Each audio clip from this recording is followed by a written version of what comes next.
এখন সন্তান যে নিজের রয়েছে দুগ্ধপায়ী সন্তান, মা যদি খাবার না গ্রহণ করে মায়ের স্তরে দুধ আসবে?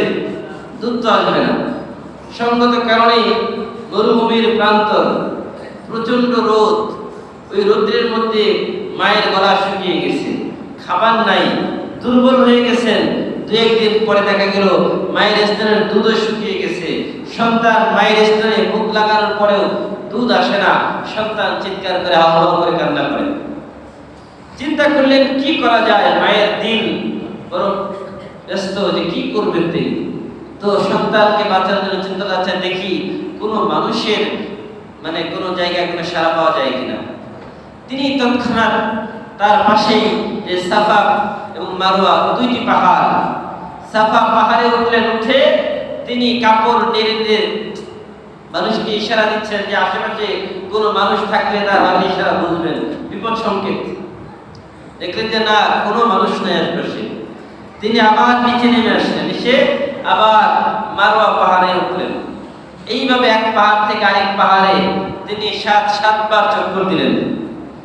এই যে 7 বার তিনি চক্কর দিলেন দুই পাহাড়ের মধ্যে, যখন তিনি পাহাড়ে উঠলেন সর্বশেষবার, তখন তিনি আবার শুনতে পাচ্ছেন কে যেন তাকে বলছে যে আমি এসেছি তোমাকে সাহায্য করার জন্য। তিনি ভাবলেন কোনো মানুষ হয়তো বা, কিন্তু দেখলেন আশেপাশে কোনো মানুষ নাই। তিনি আবার শুনলেন যে একই কথা, যে তোমার সাহায্যের জন্য আমি এসেছি, বলো কি সাহায্যের প্রয়োজন। তিনি দেখলেন যে না, কিছুক্ষণ পরে যে তার সন্তানের পাশে একজন আল্লাহর ফেরেশতা দাঁড়িয়ে আছেন তার সন্তানের পাশে। আর সন্তানের জন্য ওই জায়গায় একটা পানির কূপ তৈরি করছেন। আল্লাহ নূরের ফেরেশতার যে পাখা ছিল, ওই পাখা দিয়ে মাটি খনন করে ওই জায়গা থেকে পানি তোলার ব্যবস্থা করে দিচ্ছেন। আর নিচ থেকে পানি একদম উতলে উঠছে। আর যখন এটা দেখলেন তার দিল ঠান্ডা হয়ে গেল। এবার তিনি নিজের হাত দিয়ে ওই পানি কুয়ার চতুর্দিক থেকে তিনি নিজে এটাকে বাদ দিয়ে দিলেন। আর ওই কূপটার নাম হচ্ছে জমজম কূপ। এই কূপের নামই হচ্ছে জমজম কূপ, যেটা ইসমাঈল আলাইহিস সালামের কান্নার বদৌলতে আল্লাহ তাআলা বের করে দিয়েছেন ফেরেশতাদের নূরের পাখা দিয়ে। আল্লাহ পাক রব্বুল আলামিন বলেন মাউ জমজম শিফাউল লিমাউশ শুয়ুফ। জমজমের পানি এটা মানুষের ক্ষুধা নিবারণ করে। জমজমের পানি মানুষের রোগ দূর করে দেয়। মানুষ যেই নিয়ত করে এই পানি পান করবে, আল্লাহ তাআলা এই নিয়তের কারণে তার আল্লাহ ওই রোগ দূর করে দিবে। সুবহানাল্লাহ বলেন। আমাদের প্রিয় নবী মুহাম্মদুর রাসূলুল্লাহ সাল্লাল্লাহু আলাইহি ওয়াসাল্লামকে যখন আল্লাহ তাআলা সিনা চেক করলেন, সিনাটাকে কাটলেন, কেটে তার সব ভিতরের যত কিছু আছে সব বের করলেন। বের করে জিবরাইল আলাইহিস সালাম এটাকে সার্জারি করলেন। সার্জারি করে এটাকে ধৌত করলেন। জান্নাত থেকে একটা কস্তুরী নিয়ে আসছেন, একটা স্বর্ণের পাত্র নিয়ে আসছেন। এটার মধ্যে সবগুলো বের করে রাখলেন।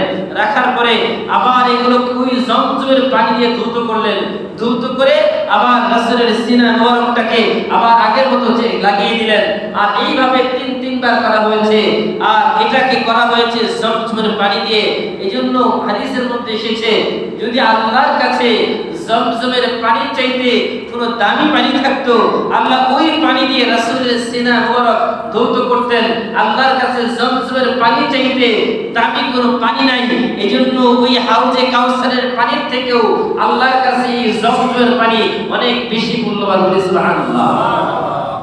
এজন্য জমজমের পানি খাওয়ার একটা আদব আছে। আদবটা কি? জমজমের পানি খাবেন বসে না। অন্য পানি হাদিসের মধ্যে এসেছে বসে খেতে হয়।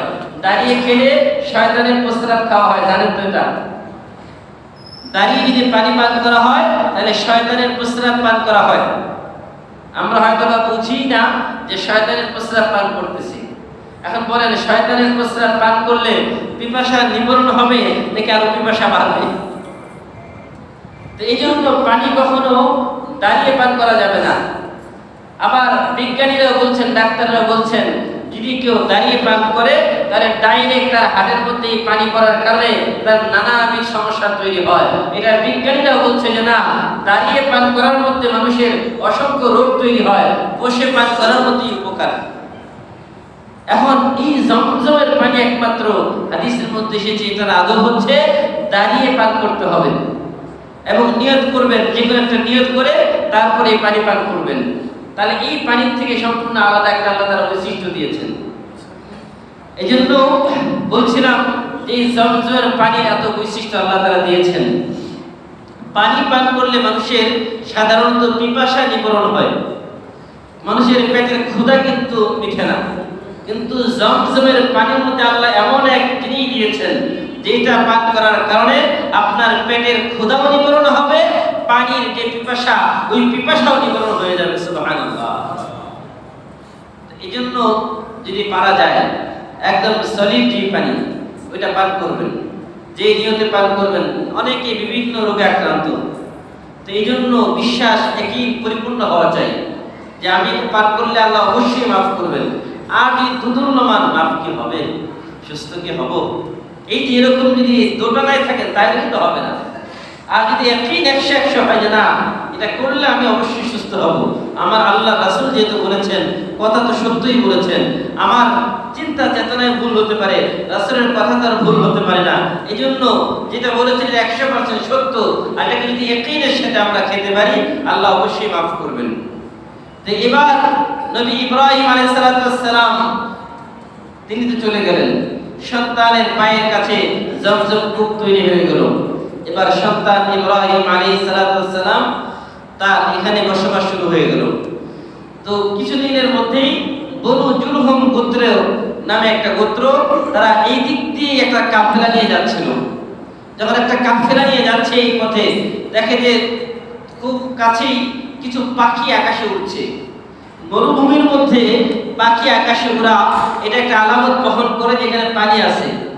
তো তারা বুঝে নিল যে অবশ্যই এতগুলো পাখি যেহেতু আকাশে উঠতেছে খুব কাছাকাছি, তার মানে অবশ্যই এখানে পানি আছে।